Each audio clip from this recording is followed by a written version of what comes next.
안녕하세요. 야곱이 아들들을 축복합니다. 오늘 본문은 창세기 49장 8절에서 21절입니다. 8절. 유다여, 내가 내 형제들에게 칭송을 받으며 내 손이 내 원수들의 목을 잡기를 바란다. 내 아버지 아들들이 내게 절할 것이다. 유다는 칭송을 받다라는 뜻을 가진 야다에서 유래한 이름으로 그 이름 자체가 칭송입니다. 내 아버지 아들들이 내게 절할 것이라와 같은 말로 유다 지파에서 왕이 일어날 것이라는 예언입니다. 원수들의 목을 잡는다는 예언은 유다의 후손인 다윗과 솔로몬에 의해 1차적으로 이루어졌고, 궁극적으로는 유다의 혈통을 타고 오신 예수 그리스도에 의해 완전히 성취되었습니다. 예수 그리스도께서 하늘과 땅의 모든 권세를 가지고 온 세상을 통치하실 것을 가리킵니다. 9절. 유다는 사자 새끼다. 내 아들아, 내가 사냥한 먹이 위로 일어섰구나. 그가 웅크리니 사자 같으며 그가 암사자처럼 엎드리니 누가 감히 그를 일으켜 세우랴. 사자 새끼는 히브리어로 젊은 사자를 가리킵니다. 공격성에서 적극적이고 겁이 없음을 나타냅니다. 유다 지파에서 일어나는 왕은 강력한 젊은 사자 같아서 원수의 목을 잡을 뿐 아니라 먹잇감을 쓰러뜨려 완전히 죽입니다. 이런 표현은 메시아가 정복자로 오실 것을 말해줍니다. 우리에게 허락된 평화는 적을 물리쳐서 얻은 평화입니다. 이렇게 메시아는 평강의 왕으로 오십니다. 이것이 유다의 정복기에 대한 예언이었다면 웅크리고 엎드린 것은 사자가 취한 먹잇감을 지키는 것처럼 그 정복기가 끝나고 안정기에 대한 예언입니다. 주변에 있는 이웃 나라들을 다 정복한 뒤 안정기가 찾아올 때도 강력한 사자 같아서 아무도 건드릴 자 없는 독보적인 힘을 갖게 될 것을 말합니다. 이 구절이 유다의 사자라는 말의 기원입니다. 10절. 규가 유다에게서 떠나지 않고 통치자의 지팡이가 그의 발 사이에서 떠나지 않으리니 실로께서 오셔서 백성들이 그에게 복종할 때까지다. 규는 1차적으로는 막대기나 지팡이를 가리키지만 상징적으로 권세라는 뜻이 있습니다. 통치자의 지팡이와 함께 왕권을 상징하는 작은 지팡이를 가리킵니다. 규가 떠나지 않는다는 것은 유다 지파가 계속적으로 왕권을 계승할 것이라는 예언입니다. 장자권은 요셉에게 주고 이스라엘의 통치권은 유다에게 준 것입니다. 발 사이란 남자의 생식기를 가리키는 말로서 그 후손들 가운데서라는 뜻입니다. 왕권의 혈통적 보존을 의미합니다. 실로는 해석이 여러 가지입니다. 법궤를 모셔두었던 지명과는 히브리어 스펠링이 다릅니다. 그것이 참으로 속한 자라는 뜻으로 왕권을 뜻하는 것으로 해석하기도 합니다. 또 히브리어로 샬라, 평강을 주는 자, 중재자란 뜻으로 샬롬과 같은 뜻으로 봅니다. 평강을 주는 왕, 메시아를 가리킵니다. 유다의 예언이 궁극적으로 메시아에 대한 예언으로 귀결되는 것을 뜻합니다. 11절. 유다가 나귀를 포도나무에 매며 새끼 나귀를 가장 좋은 가지에 맬 것이다. 그가 자기 옷을 포도주에 빨며 자기 겉옷을 붉은 포도주에 빨 것이다. 말이 전쟁을 상징하는 반면 나귀는 평화를 상징합니다. 평화의 상징인 나귀를 풍요의 상징인 포도나무에 메었다는 것은 평화와 풍요가 더불어 주어질 것을 나타냅니다. 매다라는 동사가 분사형으로 사용되어서 일상적으로 그렇게 될 것을 보여줍니다. 빨다라는 단어는 원래 밟다, 밟아 뭉개다라는 뜻입니다. 포도를 수확해 즙 틀에 넣고 발로 밟아 그 즙을 짜는데 그 즙이 너무 많아 옷이 흠뻑 젖게 되는 것을 표현한 것입니다. 또한 나귀는 통치자의 상징을 나타냅니다. 근동지방 부유한 사람들, 팔레스틴과 주변 국가들에서는 왕이 나귀를 탔습니다. 예수께서도 나귀를 타시고 평화의 도성 예루살렘에 입성하셨습니다. 1차적으로는 유다의 후손인 다윗과 솔로몬 시대에 누리게 될 평화와 번영을 가리키며, 궁극적으로는 유다의 후손으로 오실 메시아로 인한 영원한 영적 풍요를 바라보는 예언입니다. 12절 유다의 눈은 포도주보다 진하고 그의 이는 우유보다 힐 것이다. 대칭적 반복법을 사용해서 운율을 살리면서 그 뜻을 강조합니다. 포도주와 우유는 풍요를 상징하는 단어입니다. 우유는 다산을 나타내는 데 쓰입니다. 유다의 자손들이 많은 가축을 소유하여 그 젖을 얼마든지 먹을 수 있게 된다는 뜻입니다. 13절 스불론은 바닷가에서 살 것이다. 그는 배를 대는 항구가 되며 그의 영토는 시돈까지 이를 것이다. 스불론은 이사갈의 동생이었지만 야곱은 이사갈보다 그를 앞세워 축복했습니다. 스불론이라는 이름은 거주지라는 뜻입니다. 야곱은 그의 이름처럼 그 자손의 거주지에 대해서만 예언했습니다. 실제로 지중해와 스불론 지파가 분배받은 땅 사이에는 아셀 지파가 끼어 있어서 지중해를 직접 접할 수는 없었습니다. 그에 대한 해석은 두 가지입니다. 첫째는 배를 대는 항구가 되며 라는 구절을 원어 성경에 따라 번역하면 배를 대는 항구를 향하여가 됩니다. 스불론 지파는 해상 무역으로 유명한 항구 도시 시돈을 통해 무역업과 상업에 종사했기 때문에 배를 대는 항구를 향해 거주하게 됩니다. 실제로 훗날 스불론 지파는 지중해 근처까지 퍼져나갑니다. 둘째는 야곱이 스불론에게 빌어주는 땅의 모습이 실제로는 아셀 지파가 차지할 지역을 설명하는 것에 훨씬 더 가깝습니다.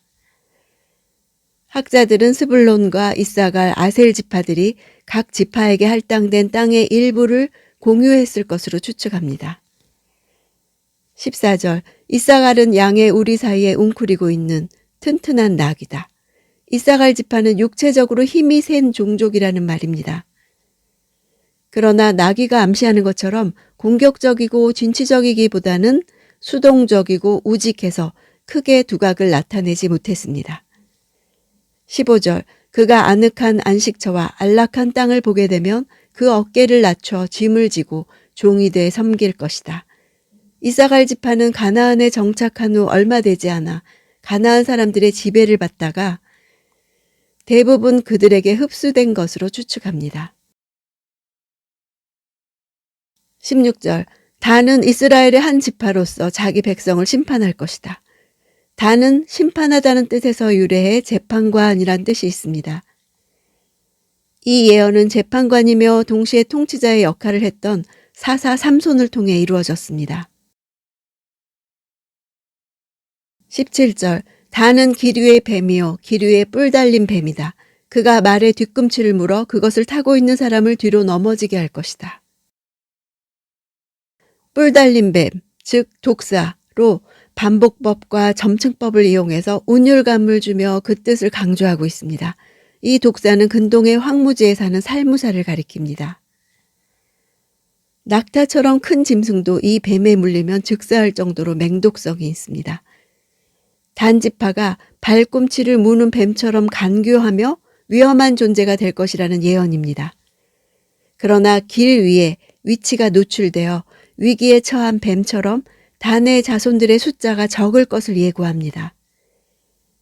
단지파는 아모리 사람들의 땅을 분배받지만 오히려 그 땅에 아모리 사람들에게 쫓겨나서 기업을 찾아 요단강 동편 최북단에 정착해서 다른 지파들과 많이 멀어져 홀로 존재하다시피 했습니다. 훗날 단지파는 우상 숭배를 하는 지파들의 본거지가 됩니다. 여로보암은 금 송아지를 만들어서 베델과 단에 세웠습니다. 초대교회에서는 단지파에서 적그리스도가 나올 것이라고까지 이야기했습니다. 이스라엘 사람에게 뱀이라고 하는 것은 마귀를 뜻합니다. 사사시대의 단지파는 전체가 하나님을 저버리고 우상을 섬겼습니다. 역대상에 나오는 족보에는 단지파의 이름이 아예 빠졌습니다. 요한계시록 7장에도 지파들이 나열되는데 단지파만 없습니다. 18절 여호와여 제가 주의 구원을 기다려왔습니다. 구원은 예수와 예수님의 이름입니다. 야곱이 예언을 중단하고 이렇게 구원을 예수를 간절히 기다린다고 고백하는 것은 단이 기류의 뱀이고 뒤꿈치를 물어 뒤로 넘어지게 할 것이지만 여호와여 나는 구원을 기다려왔습니다 라고 신앙을 고백하는 것입니다. 19절 갓은 적들의 공격을 받을 것이다. 그러나 그가 도리어 그들의 발꿈치를 공격할 것이다. 갓은 예언과 같이 그 이름이 공격하는 자란 뜻입니다. 야곱은 이런 예언적 이름과 같은 단어를 2번이나 사용해서 갓의 미래를 말하고 있습니다. 도리어라는 표현을 써서 갓이 공격을 당할 것이지만 역전하고 회복할 것이라는 의미를 나타냅니다. 발꿈치를 공격한다는 것은 그만큼 적들을 가까이 추격하는 것을 매우 생생하게 보여주는 표현입니다. 갓 지파는 요단강 동편에 살고 있었기 때문에 동방 족속들과의 전쟁에 자주 연루되었습니다. 그러나 그들 특유의 용맹성으로 적들을 격퇴시킴으로써 이 예언은 정확히 성취되었습니다. 20절 아셀의 빵은 풍성해 그가 왕을 위해 진수성찬을 낼 것이다. 아셀은 행복한 자, 기쁨을 누리는 자라는 뜻입니다. 시편 1편은 히브리어로 아세르로 시작합니다. 진수성찬은 맛있는 음식이라는 뜻뿐 아니라 기쁨이란 뜻도 지닙니다. 이름처럼 풍요의 축복을 받았습니다. 아셀 지파가 분배받은 땅은 갈멜산 북쪽 지중해 연안에 위치해서 물이 넉넉하고 땅이 기름지며 소산이 풍부한 곳이어서 이곳에서 나는 식물은 최상품으로 왕궁에 진상되었습니다. 솔로몬 왕은 두로왕 히람으로부터 성전 건축에 쓸 제목을 공급받는 대가로 이곳의 소출을 공급하기도 했습니다. 이처럼 아셀 지파는 역사상 왕에게 큰 기쁨을 주는 지파가 되었습니다. 21절 납달리는 풀어놓은 암사슴이어서 아름다운 소리를 발할 것이다. 풀어놓은 암사슴이란 속박에서 풀려나 한없이 자유로운 상태를 의미합니다. 그러나 납달리 지파는 가나안 북부지방 국경 지역에 위치하고 있었기 때문에 북방 민족으로부터 많은 침공을 받았고 마침내는 이방 민족의 포로가 되었습니다. 그러므로 야곱의 이 예언은 물질적인 축복으로 보기보다는 영적인 축복으로 보아야 할 것입니다. 후에 이사야 선지자는 포로 생활의 어두움에 고통당하고 있던 납달리 지파에게 구원의 빛이 비칠 것이라고 예언했습니다. 마태는 이 예언이 예수께서 납달리 지파의 땅이었던 갈릴리에서 사역하심으로 성취되었음을 확인했습니다. 납달리 지파는 그리스도를 통해 죄와 사망의 권세에서 노임을 받은 대표적인 지파가 된 것입니다. 소리는 말씀, 명령이라는 뜻입니다. 본문을 직역하면 그가 아름다운 그 말씀을 전한다입니다. 후에 예수 그리스도의 사역의 중심지가 옛 납달리 지역인 갈릴리였고 제자들 중 다수가 갈릴리 출신으로 그들에 의해 복음이 전 세계에 전해짐으로 이 예언이 성취되었습니다. 신약의 성도들은 야곱보다도 더 많은 하나님의 은총을 받은 자들입니다. 지금 우리가 보는 것과 듣는 것은 많은 선진들이 보고자 하여도 보지 못하였고 듣고자 하여도 듣지 못했던 것들입니다. 야곱이 여호와여 제가 주의 구원을 기다려왔습니다. 절규하듯 외쳤던 그 큰 구원이 바로 예수 그리스도를 통해 우리에게 이루어진 것입니다. 야곱이 기대했던 풀어놓은 암사슴과 같은 자유는 죄와 사망에 속박되어 있는 한 결코 얻을 수 없는 것입니다. 진정한 자유는 이 땅의 속박, 즉 죄와 사망으로부터의 자유입니다. 바로 이런 자유를 예수 그리스도께서 우리에게 주신 것입니다. 그러므로 우리들은 죄와 사망에서 자유케 되었다는 복음을 전하는 자들이 되어야 하겠습니다. 노인 암사슴이 아름다운 소리를 바라는 것이 자연스러운 것처럼 구원받은 우리가 이 기쁨의 소식을 전하는 것은 자연스럽고도 당연한 일입니다.